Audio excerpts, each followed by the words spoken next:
Me back? Yeah. Okay, good. I have a soft voice, but I was in the Air Force, so I can project it. My name is Krista Phillips. I'm the operations engineer at the Traverse City office of MDOT, and I'm also the design project manager for the Path to Good Harbor. I'm going to be going over the engineering efforts, and Julie will talk a little bit about the financing. So between the two of us, hopefully we'll be able to answer all the questions that you guys have about the project. David gave me a heads up on some of the questions you might have, so I'm going to start off by saying, why is MDOT and CART and NPS all working together on this job? It is a little bit weird. It's not normal. But I'm going to try to describe it. It took me a while to understand why. MDOT is well set up to do construction.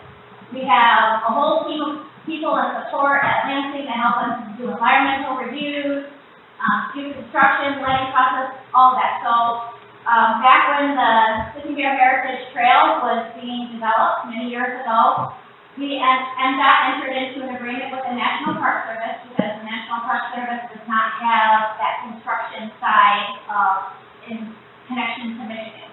So MDOT has done the engineering and construction of all the segments of the Sleeping Bear Heritage Trail. So that's the relationship there. And CART has been involved in raising the funding for the project, and they have expertise in trips. So that's kind of the relationship that we have. So the owner of the trail is the National Park Service. MDOT does engineering. Typically, when there's a trail, MDOT would require a permit to be in the right-of-way, but in this case, since we're leading the construction effort, we're fully immersed in the process. The full support of MDOT is behind all the details of the engineering of the trail. So it's built to MDOT standards. It's a little bit more expensive for them to do it that way because they have to do it according to state standards. So I'm going to try to answer a lot of questions during this presentation. But if there's something I'm talking about that doesn't really make sense, please interrupt me now for clarification. But if it's on a different topic, let's wait to the end, because I might answer it at some point during the time. So does that make sense about that relationship between CART and NPS and MDOT? Okay. Okay, so you're probably very familiar with this map. I know it's hard to see. I'm going to have a little blow-up version, but the trail basically goes from Empire. There's a segment south of Empire that hasn't been built yet, and that's the last segment that will possibly be built after the second night. All the way up to where we're at Little Traverse Lake, and time will go from Bohemian Road to Good Harbor Road, and that will be the end of the Sleeping Bear Trail. Right now, this is kind of the best alignment drawing that we have. Our first design milestone is coming up in a couple of weeks, where we'll have more detailed plans. So we don't really have anything more detailed than this at this point, but I do know where some of the boardwalks will be, where some of the retaining walls will be. So I'll mention that here in this drawing. So here at Bohemian Road is the planned trailhead. It'll go along the M22 right-of-way all the way to the intersection with Little Traverse Lake Road. It'll be on the west right-of-way of West Traverse Lake Road, so you get to right where it turns to go east, where it'll go into National Park Service property. It'll stay within the first 100 yards of National Park Service property. That's called their wilderness area. So the trail can meander through that first 100 feet and stay on Park Service property. Where there's this parcel of private property here, it goes back into the road right-of-way of Traverse Lake Road. And then in this area, it's also in the right-of-way of Traverse Lake Road where those steep dunes. And that's right through here is where the retaining walls are planned to be cut into those dunes. And then this follows that trail that you all see at that corner, and it goes back to National Park Service property, a small spur to access the Buffalo Farmstead, paralleling M22, but staying down that slope down, and still a National Park Service property where it ends right at Good Harbor Trail. The paved trail ends here. This is the proposed on-road connection to Good Harbor Beach. So that's the alignment. Any questions on that? Yes, ma'am. The part where the private property is, Yes. at that point, it goes to the road, Goes to the road right of way, but not the road itself. and can you explain what the road right away? Yes, basically the section of property that the county road commission has easement to use, but it's not the road. So that's basically where the shoulder, the drainage, they have the right to use that property, that's why it's called right of way. Is it like for 20 feet or something? It's typically 66 feet wide total, so from the center line to each side 33 feet. It's probably, I think that's what they have up there. So it's only really there that it really hits the road? Yes, No, Krista. except for on that north-south section here. It's right in the road right away. This is all private property along here, Yes. and here is private property. This is private property as well. So we're not planning to actually put the road on any private property. Some private property will be impacted, and we have to work with those individual homeowners on, agreements, like how if somebody's fence is in the right of way and the trail's gonna be there, we will have to relocate the fence, provide them with landscaping, compensation, probably we have real estate people that will negotiate that. Please contact those property owners. We're not there at that step yet, so. But we have made initial contact, I've made initial contact with Jeff already on his property, because we're actually cutting off his property with a boardwalk, and he needs access to the circle. So we talked through that, and I'd be happy to meet one-on-one with any other homeowner that's out there. Julie has that information. She gave me the names of the folks who, I think there's 4 homeowners that we will probably have a temporary impact to their property. So we will come out and meet with those folks one-on-one, and then anybody else who wants to meet, we can find that too. We can come out and kind of meet with you. Is it true from, it looks like the state that house on the corner there, that it's gonna cut across their driveway? Yes. How do they park? In their driveway? Well, Can they not park in the We're gonna driveway? have to negotiate that, and it might be moving their garage. They're gonna move their garage? It's still gonna be right in front of the house. Yeah. So what we actually we have a landscape architect on our design team that's gonna try to do as much as they can with landscape and work that out with the homeowner. Is that homeowner here today? There it is. Yes, ma'am. Who carries the liability if someone gets crossing a private property like that? Who carries the liability? Is that Parker? So it's actually it's not private, it's all in the right of way. But the owner of the property is the park service, yes. But it is sort of a joint liability, because along M22 is the MDOT right of way, the National Park Service is the owner of the trail.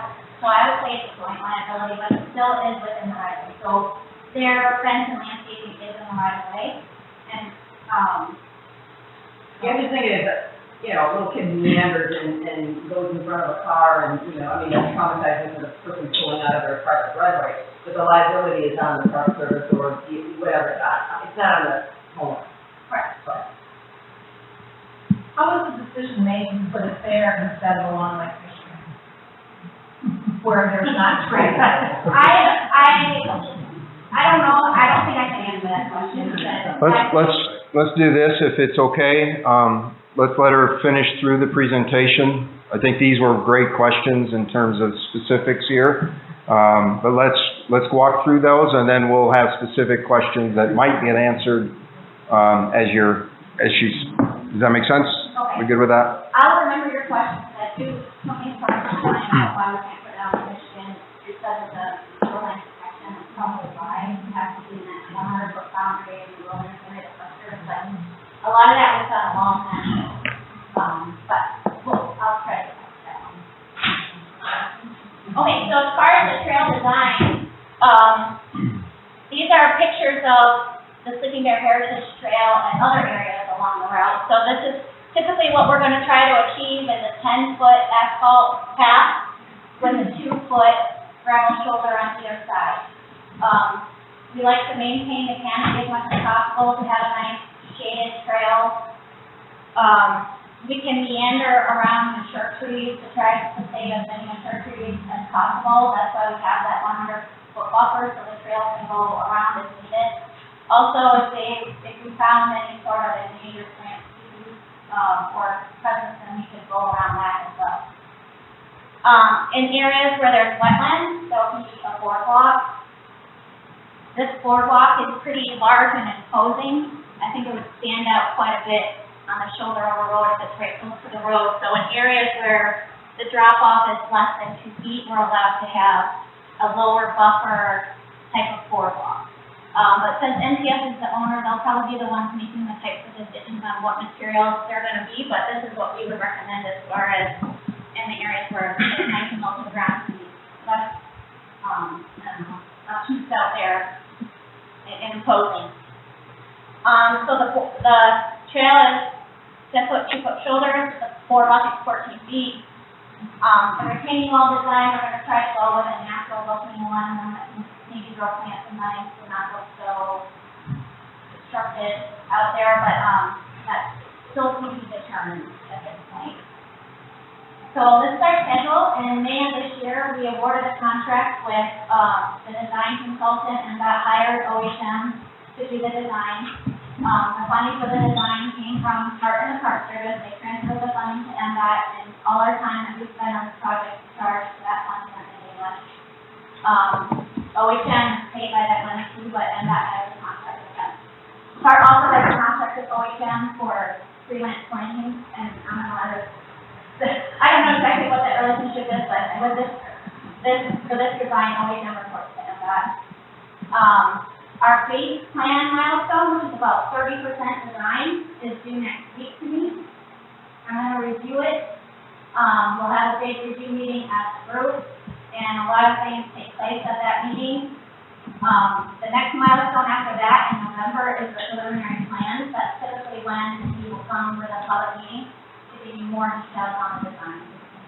And I'll talk about public meeting a little bit later.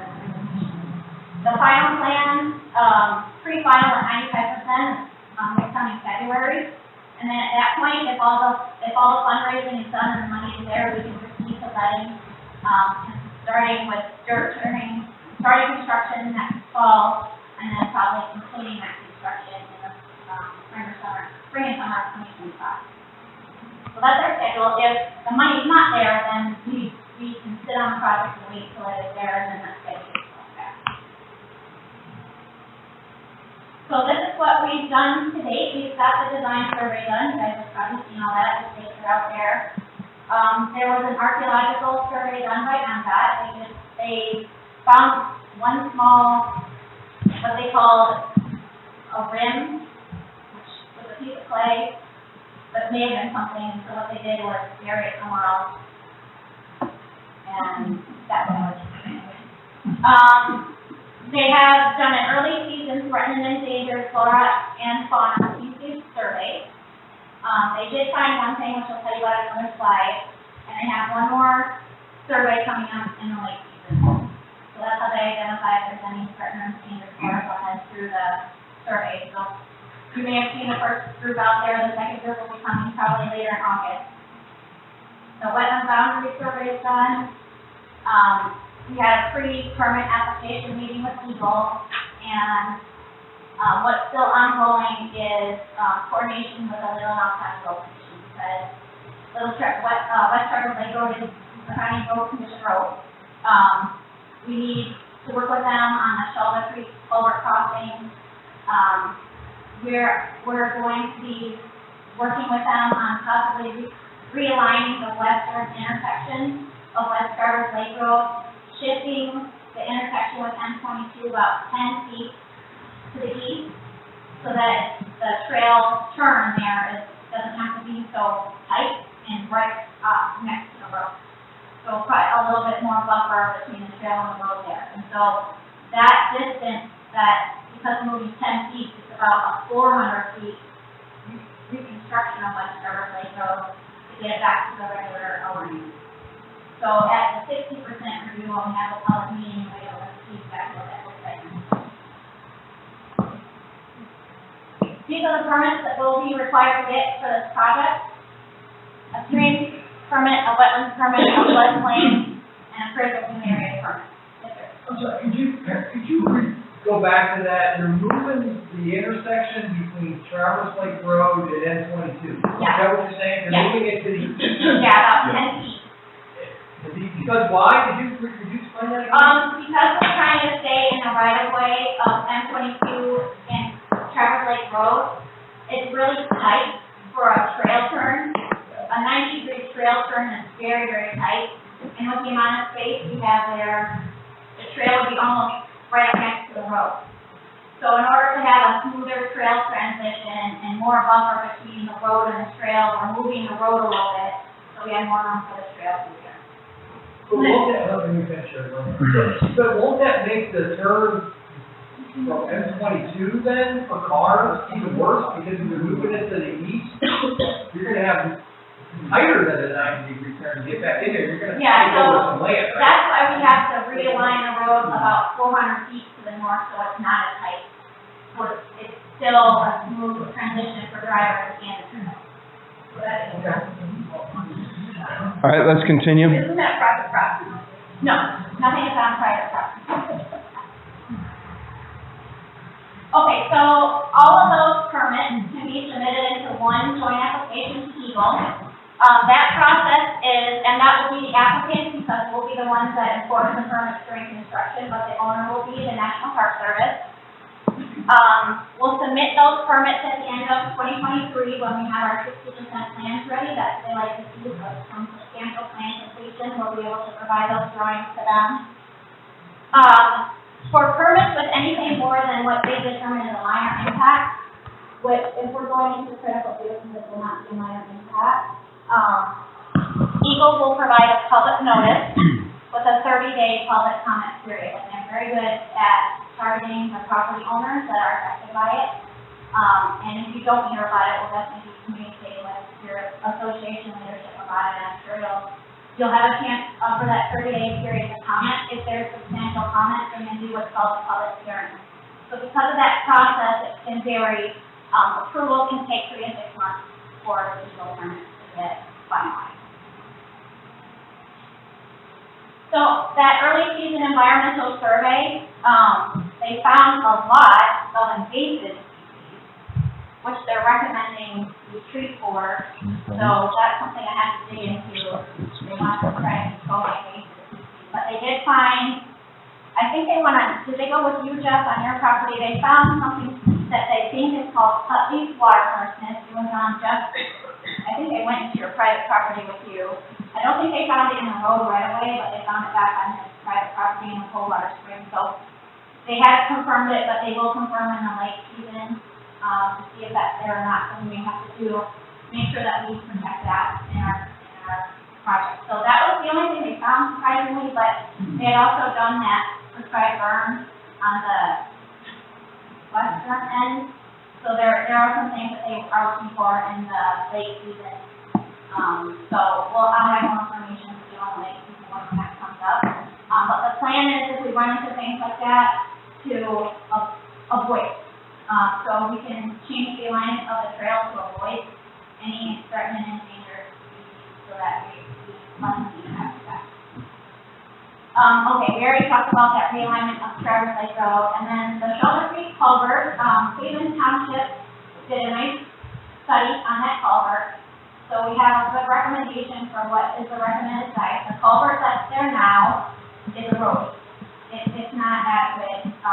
The flow rate causes the water to overtop the road, and I know I'm preaching to the choir since we live there and you've seen it. When the lake level is high, that culvert's not adequate. We are working directly with the road commission because it's going to be a perfect time to upgrade that culvert when we're there going the road. And also, because the trail needs to go over that, we have to either find a culvert that can become part of the surface of the trail or bridge over the creek with the trail. So it would work out best if we could have a culvert that's long enough to be the surface of the trail on one side, support the flow that's needed for the 100-year storm, is what they say, with the very high flow rate, and not impede the creek line. Is there a question? I just have a question. So the section of road that goes from M22 to the culvert, you're talking about moving it to the east 10 feet. At the top of the road, is that the only place you can move, or be moved 10 feet from there to get down to the culvert? It'll get moved 10 feet right at the intersection, and then it'll take about 400 feet to the north to get it back to the alignment where it is now. Okay, so there was gonna be, the trail was gonna turn at the top of M22 and go as a wetland boardwalk? Is that still the thing? I'll show the map when I get done, and I'll answer that question. I only have a couple more things to say, but, I'll answer that. Did you say the water at the culvert was high below the road? Yes. Really? Is that documented? Yeah. The only place I thought was in this report. Was on the report from, we got things back prepared for Cleveland Township in 2015. And I got things I can fill in just like it, I don't have pictures of it, and I didn't get myself with other things, but yeah. That was before the new culvert color.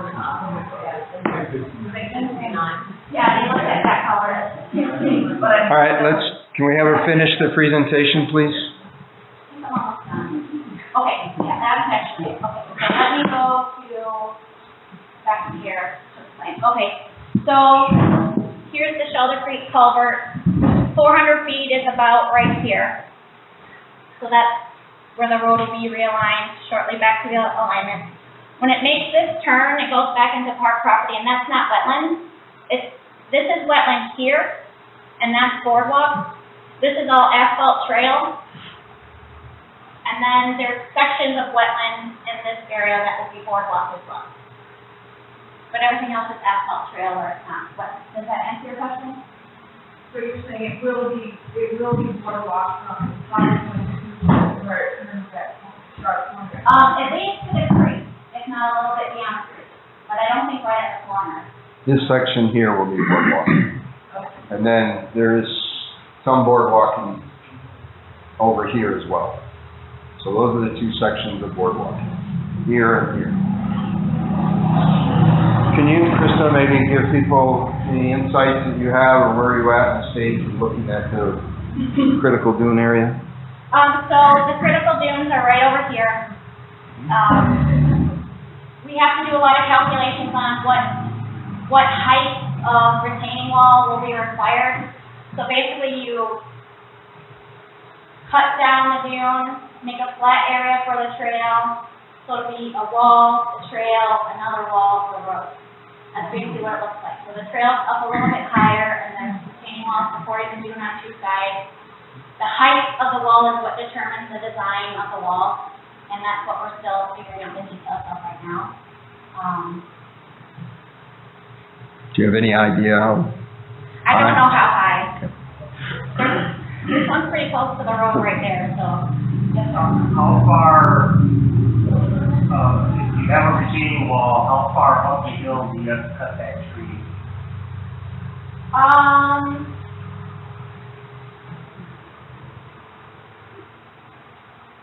don't know. Is it quite a ways? No, the trees are, we try to preserve as many trees as possible, because their root systems retain the dirt very well.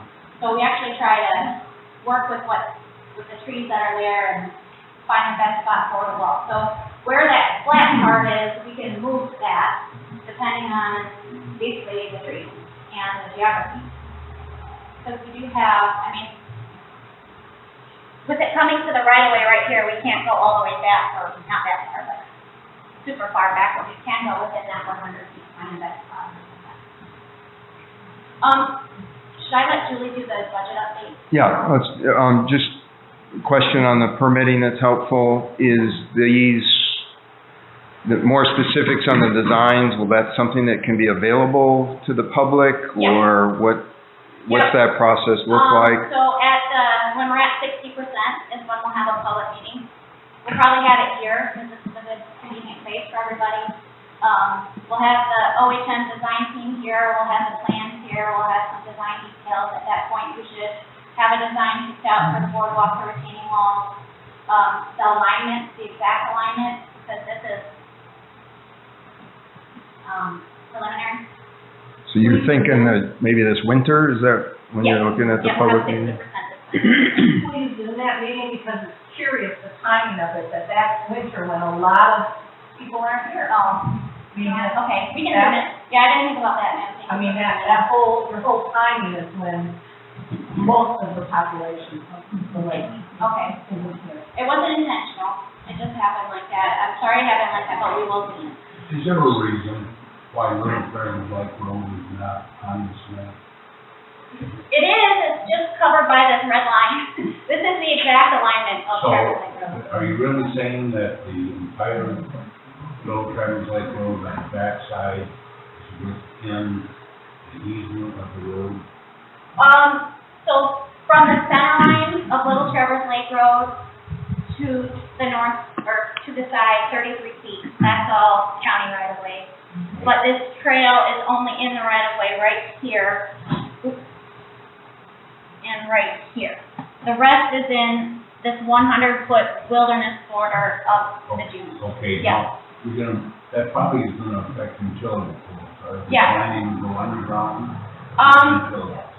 I doubt it, because that's expensive. It's for the utilities that are in the right of way are there at the permission of the County Road Association. So, if we say that they need to be relocated, they can relocate wherever they want to. If they want to go underground, they might. It's their option, but that's really expensive for them. So I doubt that they would, but I can't speak for them. Last question. Okay. What plan is there to remove the excessive debris that's in that area from Traverse Lake Road to the location of your proposed trail?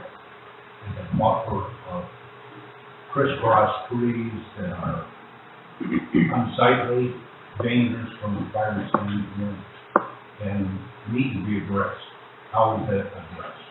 I can't answer that. I don't know. But I can take a note and relay that to the Park Service to see if there's anything that they can do about that. I know what you're talking about. I can see that. Any downed tree that's in the way of the path will have to clear.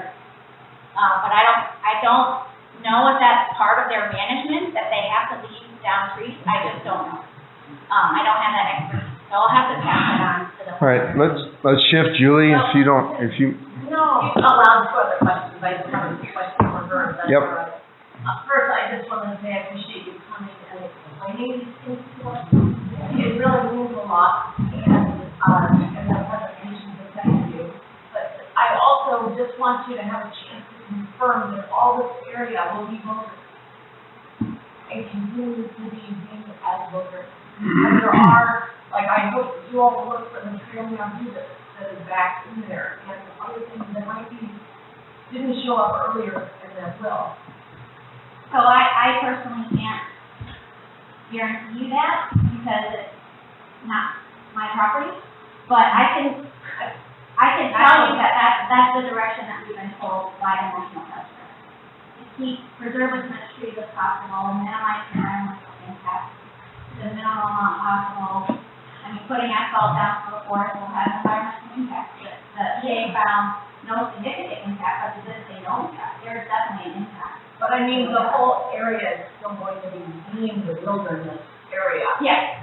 Right. Yes, it'll still say national park.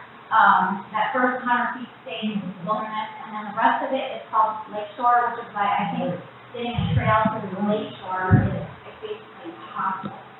I think that answers why not by Lake Michigan. I don't know.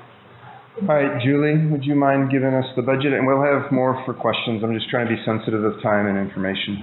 Sure, and I'm gonna clarify just a little bit. The Wilderness Act that was passed, there's a reason why the trail is within the footprint of the road right away or within 100 feet, because after that 100 foot, this is all wilderness. That is an act of Congress. That doesn't get touched, and that is why there is no trail in here. It is wilderness. No bikes, no nothing. So that's just a point of clarification that is designated wilderness area within the park. So we are working off of, as Krista said, very preliminary design plans. Currently, this entire trail, the entire project cost, so that means all the preliminary design, the design engineering, proposed construction, there's a maintenance set aside that we build, as we've done with this entire trail, we set aside 10% into a maintenance fund, and that is available for the friends of Sleepy Bear to do the maintenance on the trail, to be able to access that. So this trail stays in wonderful shape. It's been on the ground since 2012, as it heads towards Glen Arbor, and they do a fantastic job on maintaining that trail. So that is part of the cost of this. We have estimated this a little of about 5 miles, is that what it is? 4. Until we get that actual alignment, I can't, it fluctuates between 4 and 5, so somewhere in there. It's about 10.5 million. We've raised just over 5. The funding model for this trail is like the rest of the system. It's a public-private partnership, actually a nationally recognized public-private partnership with private dollars funding things like the maintenance, right? That's kind of public funding piece, that's the private side. And we match. So we are often matching Park Service, national grants, state funding with private side. So the original engineering was a 50-50 match between the National Park Service and private donations. So that's what we have. We will know more as Krista's team gets design in place. So those 60%, there will be, I anticipate, an updated cost estimate that comes with that. My allergies are really bad this time of year, sorry about that. So we will know more, and we will be fundraising this entire time. Krista's giving us deadlines, so we know what to meet, but that's where we are today in terms of budget. So as that goes, frankly, this environment is one that is elusive in how much things cost. And so we have been thinking about that and planning for that for years now. Park's very active in trail development across Grand Traverse County and Antrim and Charlevoix. So we are well familiar with how the market is treating construction projects. So we're keeping that in mind. You mentioned that it's mostly that it's asphalt, and the trail other places it varies between gravel and asphalt. But you're saying this particular section is going to be all asphalt. Yeah. And, so the parts that are gravel are sold through what's considered historical property. And so the gravel gets preserved in historical character better than asphalt, and that is the SHPO's recommendation to do in this area. So this area is not, we don't have to. Just that we're supposed to lay and asphalt isn't a great runoff for like quality. So great. Len, you have a question? This is really good. Can you speak up? Good. Early on, and moves ago, we talked about the fact that we had a couple storms that have removed a significant portion of our canopy. And while the national park is not going to replant, we talked about the possibility that replanting could occur between the roadway and the edge of the trail. Is that comprehended? That was a conversation with the road commission. I will say that they like their right-of-way cleared of trees.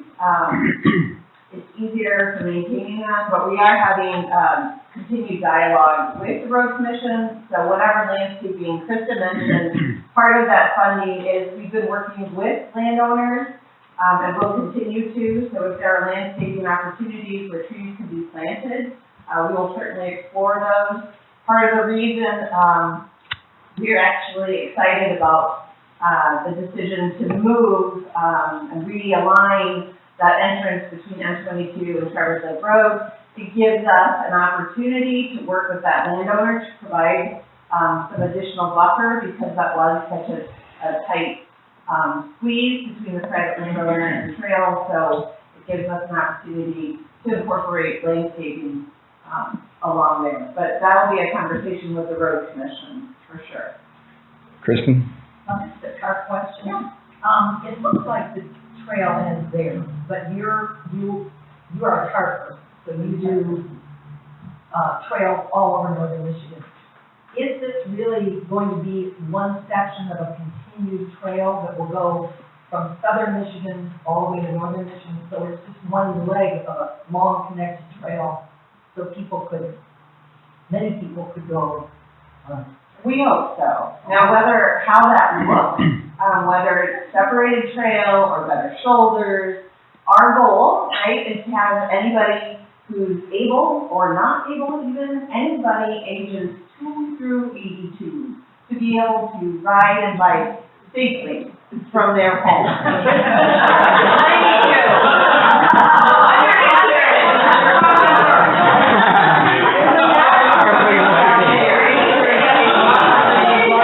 We're working on 120 up here, just to let you know. Let's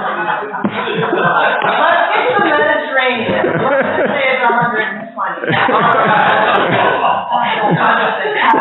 It is a lot of people.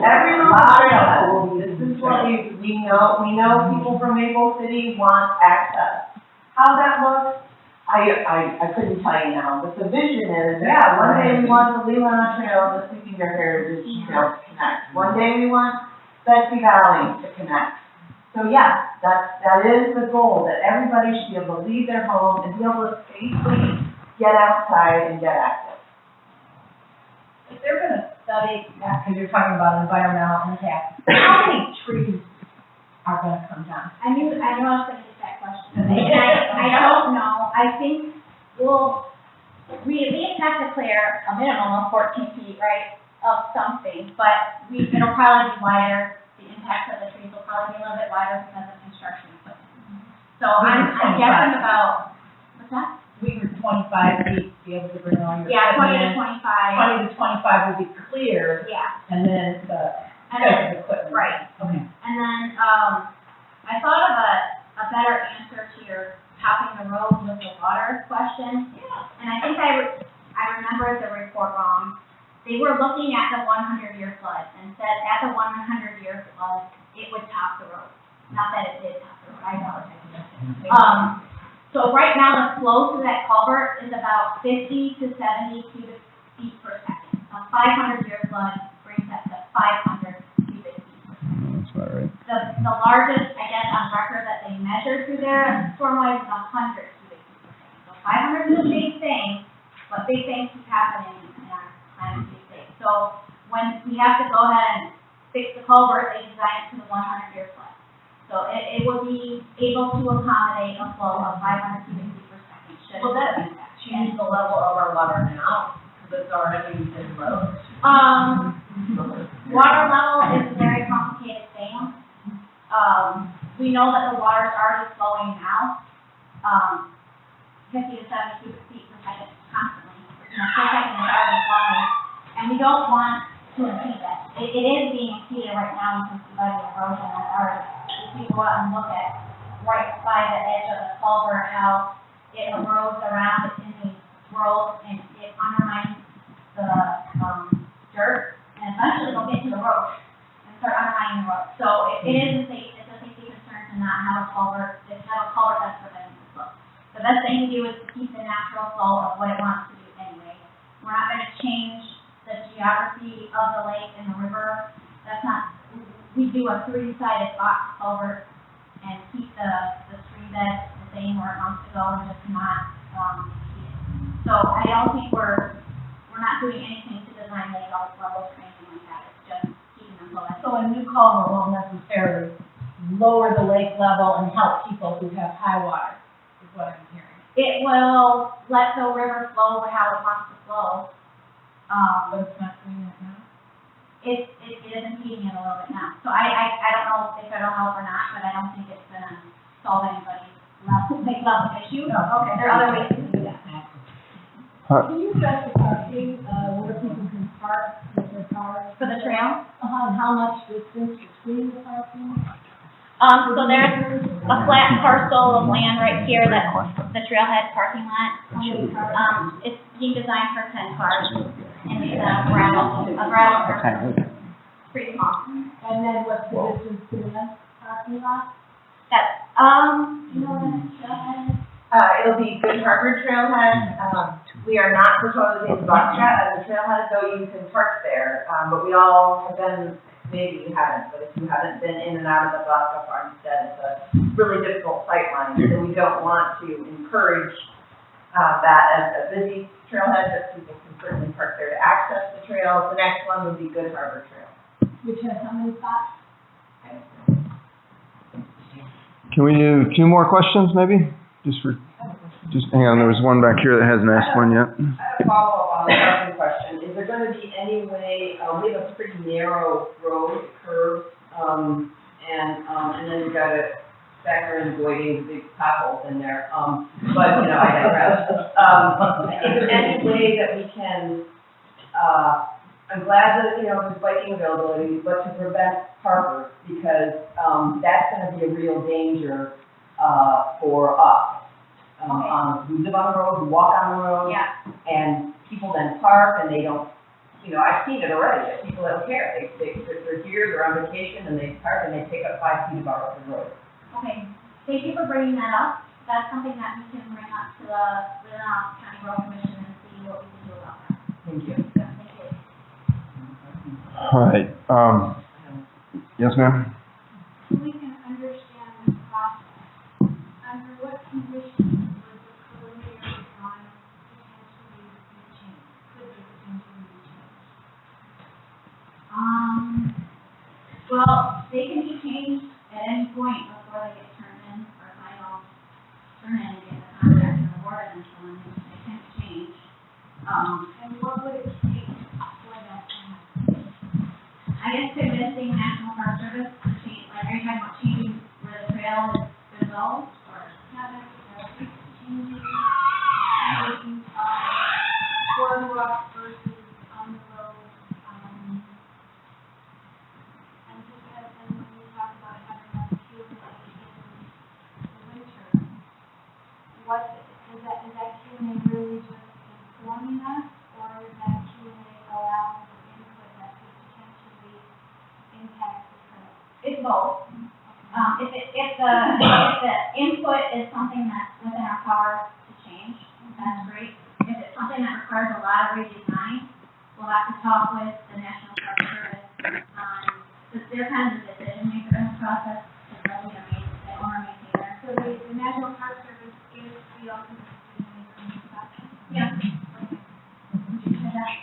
Yeah. I mean, they rely on us, that's why they have us to help them. They take our recommendations, but they're the decision. If we want to donate, where can we contact you? You can go right to traverstrails.org or the Sleeping Bear Heritage Trail. They have a website as well. You can go right there, or I'm happy to come have a conversation. Krista, yeah. For M22 side, and this may not be your area. And 22 is in that, so. Yeah, okay, so, you know, we have a stretch along M22 that's still 35 miles an hour, and it separates homes from the lake, and we have a market, and all sorts of issues. Why haven't they reduced the speed in that section? I know they've made it no passing, but, specifically other areas like around Crystal Lake, have been reduced, through Glen Arbor is reduced. Why aren't they taking that into consideration?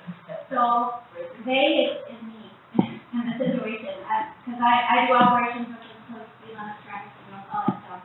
I have gotten calls about that stretch before, and I think we did make it no passing with it, you that I've talking to, one of your neighbors, somebody.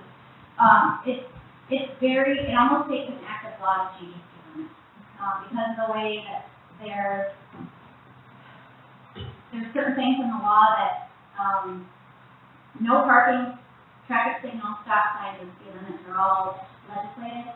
So we have to work with the state police to do it, and it's almost impossible. And I can talk for hours about speed limits. We are trying to advocate for more helpful input on speed limits. So right now, it's based off the speed that people are already going, from called the 85th percentile speed. And everyone that is familiar with that just shakes their head because it leaves us very little wiggle room, other than completely redesigning a road so it's so uncomfortable to go 55 and slow down to whatever speed limit. We can design all that way, we can completely reconstruct it, but we also have to accommodate all road users, and we can't necessarily. So we lobby, representatives, Yeah. does that help? Absolutely. There is some legislation trying to get through right now to do that more local control. So if you contact your legislator and voice your support of that, that would be very helpful. Okay. Appreciate all. All right. Here's my suggestion is, if, Ladies and we answer. It looks like there's, here, let me show you my contact info. Yeah, so- And you can email me or call me. you have two options. We can email directly her at Phillips, we'll send this out, Phillips SK7@michigan.gov. You could also forward an email to Little Traverse Lake, and we will forward that on for replies. So this has been a very helpful Q&A.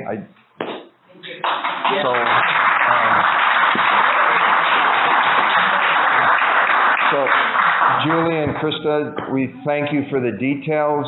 These specifics are, can I have your attention, please? Yep. A bunch of it's Yep. it's too late. I'll be honest. No, it's not too late. Here, it's Krista Phillips K7, so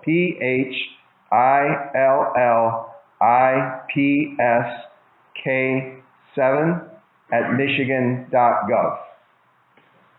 So Phillips K7@michigan.gov. She's a model state employee. She will get back to you very quickly.